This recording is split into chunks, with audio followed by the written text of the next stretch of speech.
예, 이제 2장부터 본격적인 이스라엘 계보가 등장하죠. 하지만 앞서 말씀드렸던 것처럼 역대기적인 강조점에 따라서 먼저 다윗 가문 중심의 유다 지파의 계보가 기록되고 그 후에 뒤쪽에서 다른 지파들의 계보가 나옵니다. 이런 구성에 따라서 먼저 1, 2절에서 이제 이스라엘의 12 아들들의 이름이 나오고 그 다음으로 루벤이 아니라 유다의 자손들이 나옵니다. 유다의 자손의 계보에서 특징적인 것은 먼저 가나안 여인 둘이 나온다는 것이죠. 첫 번째는 유다의 세 아들을 낳은 유다의 아내인데 가나안 사람 수아의 딸입니다. 그리고 두 번째는 유다의 며느리 다말인데 다말 역시 가나안 여인으로 창세기 38장에 그 이야기가 나오죠. 여기에서는 그 부끄러운 이야기에 대한 구체적인 소개 없이 그러니까 그 내용을 아는 사람들은 알게끔만 그렇게 이제 기록이 되어 있습니다. 유다의 며느리 다말이 유다에게서 베레스와 세라를 낳아 주었다. 이렇게 결론적으로 기록하고 있습니다. 이것을 통해 보는 것은 역대기의 족보뿐만 아니라 성경의 모든 족보들이 인간의 추하고 부끄러운 죄와 허물들을 숨김없이 기록하고 있다는 겁니다. 예수님의 족보에도 유다의 며느리 다말이 등장하죠. 이것을 통해서 우리가 알게 되는 것은 성경은 없는 이야기를 만든 것이 아니라 실제로 일어난 인간의 죄와 허물과 실수의 이야기라는 것이고요. 그럼에도 불구하고 하나님께서는 그 가운데서 당신의 뜻을 이루어 가셨다는 것입니다. 죄가 있는 곳에 은혜가 있다는 말처럼 인간의 죄악의 역사 가운데서 긍휼을 베푸시고 또 구원하시고자 당신의 뜻을 이루어 가시는 하나님의 은혜와 섭리를 족보를 통해서 보게 되는 겁니다. 그래서 족보는 하나님의 구속사요 복음이라고 할 수가 있는 것이죠. 유다의 자손에서 이 2장에 나오는 유다의 자손에서 중요한 인물 중에 하나가 베레스입니다. 이 베레스에서 헤스론으로 그리고 이새와 그의 아들 다윗으로 이어지기 때문입니다. 그런데 7절에 보면 아갈이라는 사람이 나오죠. 그리고 아갈에 대한 설명을 이렇게 놨습니다. 그는 진멸시킬 물건을 범하여 이스라엘을 괴롭힌 자라. 누구를 얘기하는 걸까요? 여호수아 7장에 나오는 아간입니다. 그러니까 아간의 이제 다른 별칭인 거죠. 아갈. 여리고 점령 때 하나님의 명령을 어기고 탐욕으로 불순종했죠. 그래서 그보다 훨씬 작고 쉽게 점령할 수 있는 아이성 전투에서 큰 패배하게 되는 그 고통을 가져다 주었습니다. 이렇듯 다윗의 가문인 유다의 족보에서 더 많이 나타나는 것은 죄악의 불순종이라는 점에서 하나님께서 유다 지파의 다윗을 택하신 것은 결코 유다 지파가 뛰어나고 훌륭해서가 아니라는 점입니다. 선택과 구원은 전적으로 하나님의 주권에 속한 것으로 그러기에 우리는 조금도 자랑할 것도 없고 또 교만할 것도 없는 것이죠.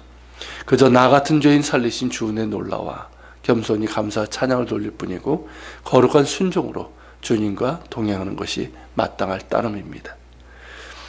자, 9절서부터 20절까지는요. 헤스론으로부터 시작되는 다윗 계보를 간략하게 설명하고 있습니다. 18절에 보면 갈렙이 나오는데 여기서 갈렙은 여호수아의 동역자였던 갈렙이 아니고요. 9절에 나오는 굴베가 나오죠. 9절에 보면 그의 다른 발음입니다. 그러니까 같은 이름이라고 보시면 돼요. 그러니까 이제 굴베가 같은 인물이죠. 20절에 나오는 훌은 시내 광야에서 이스라엘 민족이 아말렉 족속과 싸울 때 산에서 모세가 두 손을 들고 기도를 했었죠. 그때 모세의 한쪽 손을 붙잡아 주면서 함께 기도했던 사람입니다. 그리고 훌의 손자에 해당되는 이 부살렐은 하나님께서 특별한 은사를 주셔서 성막을 지었을 때 큰 공을 그 많은 일을 했던 사람이었죠. 이렇듯 또 훌륭한 믿음의 사람들도 있었습니다. 그렇게 헤스론의 아들 글루베의 자손의 계보가 이어지고요. 21절부터는 헤스론의 또 다른 아들 수굽의 자손의 계보, 그리고 25절부터는 헤스론의 아들 여라무엘의 자손들의 계보가 이어집니다. 그리고 42절부터는 앞에서 잠시 소개된 글루베, 곧 갈렙의 자손에 대해서 좀 더 자세하게 소개되어 있습니다. 여기서 특징적인 것이 뭐냐면 그 이름들 중에 여러 개가 지명으로 나타나고 있다는 것이죠.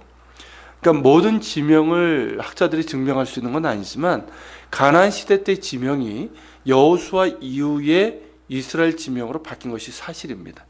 근데 그 지명들이 갈렙의 자손들의 이름에서 나왔다는 것을 보여주고 있어요. 그 중에서 이제 흥미로운 것이 뭐냐면 51절에 나오는 베들레헴입니다. 우리는 이제 베들레헴을 보통 지명으로 알고 있잖아요. 다윗의 동네이고 예수님께서 탄생하신 곳이죠.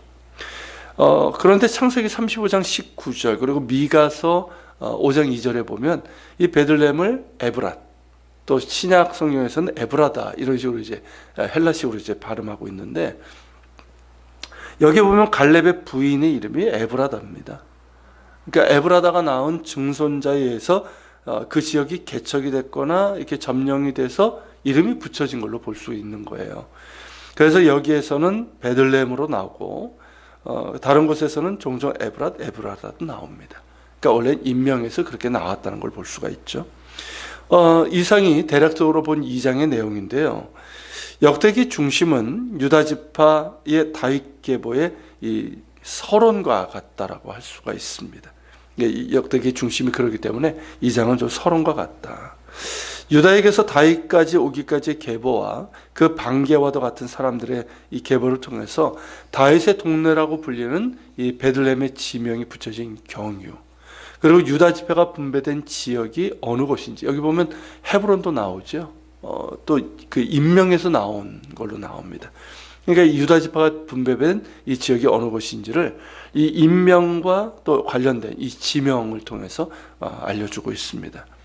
앞서 살펴본 것처럼 인간의 죄악의 불순종의 역사 가운데서도 당신의 뜻을 이루어 가시고 이스라엘의 왕이요 만민의 구주가 되시는 예수 그리스도의 예표가 되시는 다윗을 준비하시는 하나님의 경륜을 볼 수 있습니다. 하나님은 이처럼 역사 가운데 계시는 하나님이시고 또 모든 것이 합력하게 하셔서 당신의 선을 이루어 가시는 하나님이십니다. 같이 기도하겠습니다. 오늘 말씀을 기억하면서 기도합시다. 주님, 우리가 역대기의 긴 족보를 보고 있는데 이것이 하나님 단순한 이름의 나열이 아니라 인간의 불순종의 그 역사, 죄악의 부끄러운 역사임에도 불구하고 하나님께서 그 가운데서도 일하시고 당신의 뜻을 이루시고 그래서 모든 것이 합력하게 하셔서 선을 이루어 가시는 그것을 보게 됩니다. 저희는 그런 하나님의 경륜을 보면서 오늘도 살아계신 하나님을 바라보며 오늘도 주님의 주권을 인정하며 순종하며 살아갈 수 있는 우리가 되게 하여 주시옵소서. 같이 기도하며 나아갑시다.